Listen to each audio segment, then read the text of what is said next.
ഈ റീല് നിങ്ങൾ എപ്പോഴാണോ കാണുന്നത്, ഏത് സമയത്താണോ കാണുന്നത്, ആ സമയത്ത് നിങ്ങൾ ഞാൻ പറയുന്നത് പോലെ ഒന്ന് പറയണം. ചെറിയൊരു വാക്യമേ ഉള്ളൂ, ഞാൻ പറയുന്നത് ഒന്ന് പറയണം. അതായത് പറഞ്ഞോ, സുബ്ഹാനല്ലാഹി വബിഹംദിഹി. എന്താണ്? സുബ്ഹാനല്ലാഹി വബിഹംദിഹി. ഇത്രേ ഉള്ളൂ. ഇപ്പൊ നിങ്ങളിത് പറഞ്ഞിട്ടുണ്ടെങ്കിൽ നിങ്ങൾക്ക് സ്വർഗത്തിൽ ഒരു മരവൃക്ഷം നട്ടുപിടിപ്പിച്ചു. എന്തല്ലേ പ്രതിഫലം? ഒരു സുബ്ഹാനല്ലാഹി വബിഹംദിയുടെ പ്രതിഫലമാണിത്. ഒരു സ്വർഗത്തില് ഒരു മരവൃക്ഷം നട്ടുപിടിപ്പിച്ചു. ഇനി നിങ്ങൾ ചെയ്യേണ്ടത് എന്താണെന്ന് വെച്ചാൽ ഈ റീല് മറ്റൊരാളിലേക്ക് എത്തിച്ചു കൊടുക്കുക. അടുത്ത നന്മയ്ക്കുള്ള വഴി പറയുന്ന ഈ റീല് മറ്റൊരാളിലേക്ക് എത്തിച്ചു കൊടുക്കുക. അവൻ ചിലപ്പോൾ നമ്മൾ ഒരു സുബ്ഹാനല്ലാഹി വബിഹംദിയെ ചൊല്ലിയെങ്കിൽ അവൻ ചിലപ്പോൾ 10 എണ്ണം ചൊല്ലും. അപ്പൊ അവൻ ചെയ്തതിന്റെ പ്രതിഫലം, ആ 10 എണ്ണം ചൊല്ലിയുള്ള പ്രതിഫലം ആർക്ക് കിട്ടും? അയച്ചു കൊടുത്ത് നമുക്ക് കിട്ടും. ഇനി അവൻ ചിലപ്പോൾ മറ്റൊരാളിലേക്ക് അയച്ചു കൊടുത്തു, അവൻ ചിലപ്പോൾ അങ്ങനെ ഷെയർ ചെയ്ത് കുറെ ആളുകൾ ഇങ്ങനെ ചൊല്ലി. അപ്പൊ ഇതിന്റെ എല്ലാം പ്രതിഫലം ആർക്ക് വരും?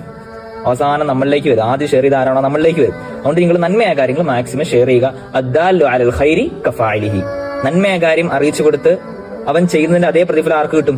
അറിയിച്ചു കൊടുത്തവനും കിട്ടും ഇൻഷാ അല്ലാഹ്.